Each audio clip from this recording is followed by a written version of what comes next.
राजा मौली तो एक ही हो सकता है ना। अब राजा मौली का कोई जुड़वा भाई होता तो भी भाई क्या गारंटी है कि उसके अंदर राजा मौली साहब जितना ही टैलेंट होता। अब राजा मौली एक ही पिक्चर बनाएगा एक समय के ऊपर, दो दो तीन तीन पिक्चर थोड़ी बनाएगा।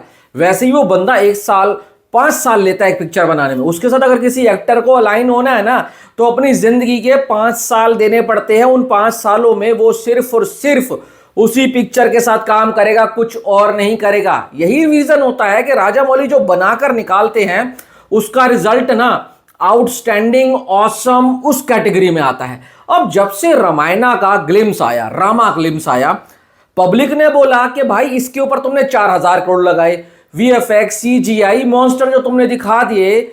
राजा मौली ऐसी फिल्में ना 500-500 करोड़ में बनाकर तैयार कर देता है और उसका बिजनेस भाई साहब आउटस्टैंडिंग होता है। अब बोला जा रहा है कि ना इसका म्यूजिक में दम है, ना इसके सिनेमेटोग्राफी में दम है, ना रणबीर कपूर वो भाई राम वाली फील दे रहा है। तुम देख लेना जब राजा मौली साहब की वाराणसी आएगी उसमें 25 मिनट का एक राम का सीक्वेंस होने वाला है जो महेश बाबू प्ले कर रहे हैं।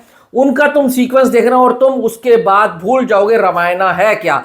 देखो इस बात पर तो मैं एग्री करता हूं, राजा मौली साहब के पास जो दिमाग है, जो विजन है और जो एग्जीक्यूशन लेवल उनका है ना, किसी डायरेक्टर के पास नहीं है। तभी मैंने थंबनेल में भी ना 10 पिक्चर वाली एक फोटो लगाई है राजा मौली साहब की। जैसे रावण के 10 सर होते हैं ना, राजा मौली जब फिल्म मेकिंग करते हैं ना तो उनके 10 सर हो या ना हो, 10 दिमाग जितना वो थिंकिंग लेकर आते हैं अपनी सिनेमेटोग्राफी के अंदर, अपनी कलरिंग के अंदर, अपने बीजीएम के अंदर, खास करके स्टोरी टेलिंग और स्क्रीन प्ले के अंदर। यही रीजन है कि राजा मौली एक ऐसा नाम, एक ऐसा ब्रांड बन चुका है।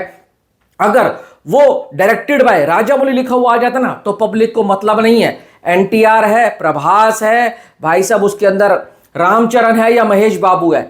एक बात बताओ मेरे को, आज प्रभास रोटी किसके नाम की खा रहा है? प्रभास सिर्फ और सिर्फ राजा मौली के नाम की रोटी खा रहा है भाई। जूनियर एनटीआर और उसने अपना आई थी कौन है, रामचरण, एक एक फिल्म कर चुके हैं ना अपने आरआरआर के बाद। क्या करा? घंटा कुछ नहीं करा, कुछ नहीं उखाड़ पाए। उसके बाद अब उनकी एक और आनी है, पेड्डी आनी है, फिर एनटीआर के साथ आ रही है। तुम देख लेना राजा मौली जिस एक्टर के साथ काम करता है उस एक्टर को उसे करियर की सबसे बड़ी हिट देता है। पर एक रीजन, एक दिक्कत यह भी हो जाती है कि उसके बाद राजा मौली जैसा काम निकलवा पाना किसी और डायरेक्टर से उस सेम हीरो के साथ ना बहुत मुश्किल काम है। अब लोगों का कहना है अगर भाई साहब नमित मल्होत्रा को अमर होना था, जैसे कि वो लिख रहे हैं नमित मल्होत्रा रामायण, तो उनको 4,000 करोड़ लगाने ही थे।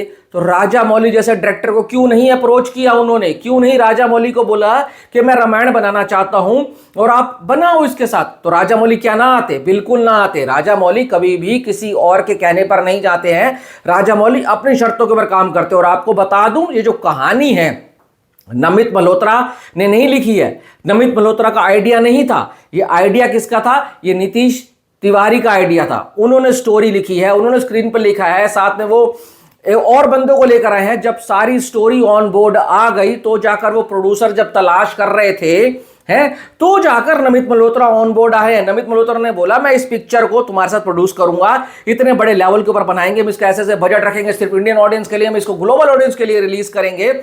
इसलिए इस फिल्म का जो कैनवास है वो बड़ा होता गया दिन पर दिन। अब आपको बता दूं, पहले रावण के रोल के लिए ऋतिक रोशन को अप्रोच किया गया था। ऋतिक रोशन ने बोला मैं कोई भी नेगेटिव रोल नहीं करने वाला हूं, विक्रम वेदा मैंने जो कर लिया। उसके बाद फिर यश और नमित मल्होत्रा मिलते हैं। यश ने बोला भाई मैं रावण का रोल कर लूंगा पर मैं एज ए प्रोड्यूसर भी आऊंगा। वो जुड़ गए, कारवां बड़ा होता हुआ चला गया। पर अभी पिक्चर रिलीज नहीं हुई है। पिक्चर रिलीज होने से पहले एक 2.5 मिनट का ग्लिम्स आया है, उससे पब्लिक ने आइडिया लगा लिया कि नीतीश तिवारी के बस की नहीं है, ये फिल्म को नहीं चला पाएंगे।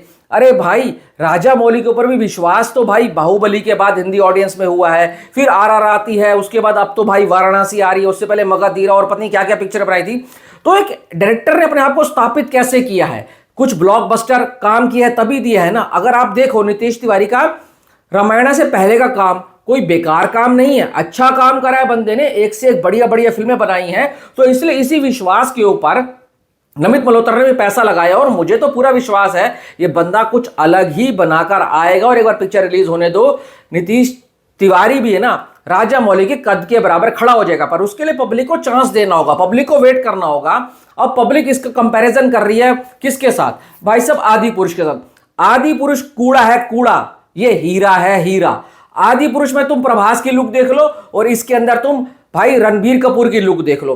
आदि पुरुष में ओम राउत का डायरेक्शन देख लो और यहां पर तुम डायरेक्शन एक ग्लिम्स में ही आपको फर्क पता लग जाएगा। आदि पुरुष के तुम डायलॉग देख लेना और अभी रामायण आने दो, उसके डायलॉग्स देख लेना। आदि पुरुष की फिल्मोग्राफी तुम्हें पता लग गई है किस तरीके से सिनेमाटोग्राफी थी और इसके अंदर आपको पता लग जाएगा। पर दिवाली तक का वेट तो करो। राजा मौली में मानता हूं जिस डायरेक्टर का राजा मौली के साथ कंपैरिजन होगा वो डायरेक्टर का कद खुद ब खुद छोटा होता हुआ चला जाएगा। राजा मौली ने एक मुकाम ऐसा बना दिया है कि उनके आगे कोई भी डायरेक्टर टिक नहीं पाता। पर राजा मौली भी अपने ही जोन में काम करते हैं, हिस्टोरिक फिल्में बनाते हैं, मैथोलॉजी से रिलेटेड फिल्में बनाते हैं। अगर राजा मौली को बोलो कि धुरंधर बना दे, राजा मौली को बोलो पठान बना दे, राजा मौली को बोलो भाई साहब बर्फी बना दे, राजा मौली को बोलो कि भाई रॉकस्टार बना दे, बना पाएंगे? नहीं बना पाएंगे ना। तो हर डायरेक्टर के एक स्टाइल फिल्म मेकिंग होता है। राजा मौली का ये है, नितेश तिवारी का ये है। नितेश तिवारी अपने स्टाइल से आगे जा रहे हैं तो इसमें गलत क्या है? थोड़ा विश्वास करो, थोड़ा रहम करो और भाई वेट करो दिवाली का। दूध का दूध पानी का पानी हो जाएगा। Thanks for watching.